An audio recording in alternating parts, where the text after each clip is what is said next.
नमस्कार दोस्तों, जय हिंद। स्वागत है आपका अपने YouTube चैनल इंटरमीडिएट साइंस पे। CGL 2023 के मेंस का डेट अनाउंस हो चुका है और ये जो डेट है ये तकरीबन 25, 26 और 27 अक्टूबर रखा गया है। दोस्तों ये पहले से ही बहुत सारी उम्मीदें लगाई जा रही थी कि ये जो CGL मेंस होगा ये 15 अक्टूबर के इर्द गिर्द होगा। 15 अक्टूबर से 2-4 दिन उधर भी हो सकता है, 2-4 दिन पीछे भी हो सकता है। कुछ लोग 6 अक्टूबर भी प्रिडिक्ट कर रहे थे, लेकिन अब ये डेट कंफर्म हो चुके हैं। 25, 26 और 27 अक्टूबर को आपका CGL मेंस होगा। अब चूंकि CGL मेंस 3 दिन को हो रहा है तो आप अंदाज लगा सकते हैं कि अगर एक दिन में ऑन एन एवरेज 75,000 या 70,000 बच्चों का भी एग्जाम होता है, आमतौर पर ऐसा देखा गया है कि 1 लाख बच्चों का एग्जाम SSC एक दिन करवाने में समर्थ है। तो अगर बच्चे केवल 2 लाख होते तो 2 दिन में ही मेंस कंडक्ट हो जाता है, लेकिन चूंकि मेंस 3 दिन हो रहा है तो आप ये एस्टिमेट लगा सकते हैं कि तकरीबन जो कैंडिडेट सेलेक्टेड होंगे वो 2.5 लाख कैंडिडेट होंगे। ठीक है, तो 2.5 लाख कैंडिडेट को तकरीबन इन्होंने सेलेक्ट किया है या करेंगे CGL मेंस राइट करने के लिए। अगर आप इसको नीचे भी कर दें, इस डाटा को कम भी कर दें, 50,000 के भी एवरेज में मान लें कि 50,000 बच्चे ही एक दिन में मेंस लिख पाएंगे, तो भी आप ये उम्मीद लगा सकते हैं। ठीक है, या एक दिन आप रिजर्व कर दो ये पेपर के लिए जो आपका JSO का होता है या AA का, फिर भी आप ये उम्मीद लगा सकते हैं कि 2 लाख बच्चे तो कंफर्म है कि 2 लाख बच्चे जो है वो तो एग्ज़ाम देंगे मेंस का। ठीक है, तो अगर 2 लाख बच्चे एग्ज़ाम दे रहे हैं और CGL जो है SSC जो है वो तकरीबन 10 से 11 गुना बच्चों को या मैक्सिमम 15 गुना बच्चों को अलाउ करती है अगर एग्ज़ाम को राइट करने के लिए, तो आप ये भी उम्मीद लगा सकते हैं कि वैकेंसी ऑफ कोर्स बढ़ेगी। वैकेंसी में आपको बहुत ज़्यादा बढ़ोतरी देखने को तो नहीं मिलेगी, लेकिन फिर भी मैं ये कह सकता हूँ पिछले बार तकरीबन 36,000 38,000 वैकेंसीज थी, तो उतना तो नहीं, लेकिन फिर भी इसमें भी PASA की वैकेंसीज जुटेंगी। साथ ही साथ CSS की भी वैकेंसीज बढ़ने की उम्मीद है। इनकम टैक्स इंस्पेक्टर की भी वैकेंसी आपको बढ़ती हुई दिखेगी। ठीक है, डिविजनल अकाउंटेंट की वैकेंसी तो अभी तक ऐड ही नहीं हुई है, बहुत सारे डिपार्टमेंट का तो ऐड ही नहीं हुआ है, तो आपको वैकेंसीज बढ़ते हुए दिखेंगी। मुझे ऐसा लगता है कि 12 से 15,000 के बीच ये डाटा जा सकता है। PASA को मिलाकर तकरीबन वैकेंसी 12 से 15,000 के बीच जा सकता है, लेकिन वैकेंसीज बढ़ेगी ये तो श्योर है।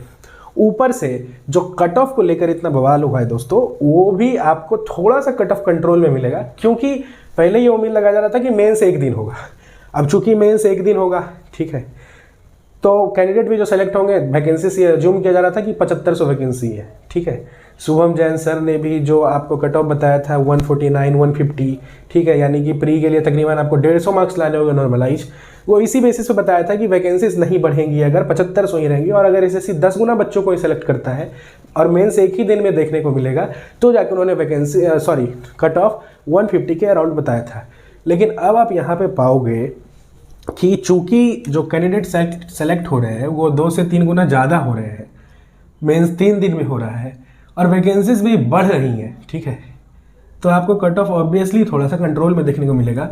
हो सकता है कि कट ऑफ 10 से 12 मार्क्स से डिक्रीज हो जाए और नॉर्मलाइज्ड जो कट ऑफ, ठीक है, जो नॉर्मलाइज्ड कट ऑफ जो निकल के आए फाइनली, हो सकता है कि वो UR के लिए 135, 138 के करीब मिले, वहीं पे OBC के लिए, ठीक है, वो थोड़ा सा और घट जाए, मे बी परहैप्स 134, 132 ऐसे आपको देखने को मिले। ठीक है, लेकिन आप बहुत शार्प डिक्रीज कट ऑफ में देखने को मिलेगा ऐसा आप उम्मीद मत लगाइएगा। 10 से 12 नंबर का डिक्रीज हो सकता है उन्होंने जो बताया था उससे, क्योंकि कैंडिडेट मैं ये एज्यूम कर रहा हूँ कि 2 से 3 गुना ज़्यादा सेलेक्ट होंगे। ठीक है, और चूंकि कैंडिडेट भी ज़्यादा सेलेक्ट हो रहे हैं, वैकेंसीज भी ज़्यादा है, ये इसी को इंडिकेट करता है। कैंडिडेट ज़्यादा सेलेक्ट हो रहे हैं, इसका यही मतलब है कि वैकेंसीज ज़्यादा है, तो आपको कट ऑफ जो है वो कम देखने को मिलेगा, लेकिन बहुत ज़्यादा कम नहीं जाएगा। ऐसा नहीं है कि कट ऑफ पिछले बार जैसा 114, 115 चला जाएगा OBC का। ठीक है, ऐसा नहीं होगा दोस्तों। कट ऑफ आपको थोड़ा सा डिक्रीज देखने को मिलेगा, 135 138 UR का, वहीं पे 132 से 135 के बीच में OBC का आपको कट ऑफ देखने को मिलेगा, क्योंकि इस बार का भी पेपर जो है पिछले बार के जैसा ही एज यूजुअल, आप उसको ईजी टू मॉडरेट बोल सकते हैं। ठीक है, कोई टफ पेपर नहीं था और मैक्सिमम बच्चों ने, ठीक है, अच्छा ही स्कोर किया है। आप अगर किसी से पूछोगे तो 150 से ऊपर तो बहुत कम लोगों के जवान पे आता है कि मैंने 150 से ऊपर मैंने स्कोर किया है। ठीक है, या 160 से ऊपर स्कोर किया, 170 से ऊपर स्कोर किया, ऐसे तो बच्चे बहुत कम मिलेंगे आपको। हो सकता है पूरे भारत भर में 1000, 2000, 3000 बच्चे ही वैसे आपको देखने को मिले।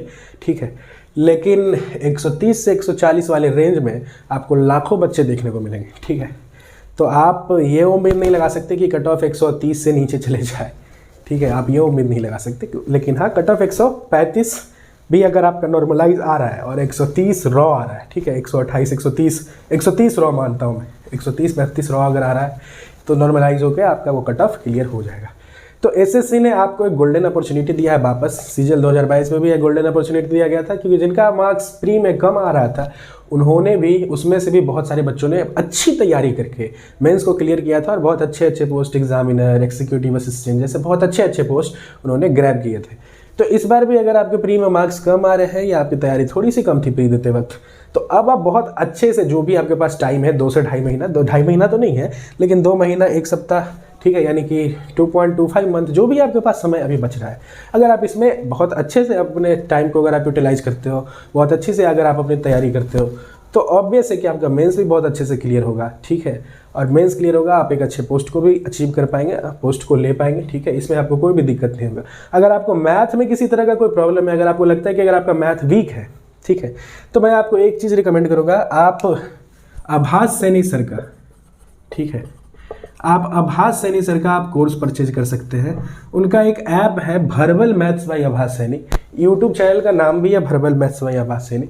आप उनके ऐप्स पे, जो कि प्ले स्टोर पे है, भर्बल मैथ्स बाय आभास सैनी, ठीक है, आप वहाँ से जाकर आप उनका कोर्स परचेज कर सकते हो। उसमें 2 तरह के कोर्स आपको देखने को मिलेंगे। एक कोर्स है स्पार्टन्स और दूसरा कोर्स है सुपर 100।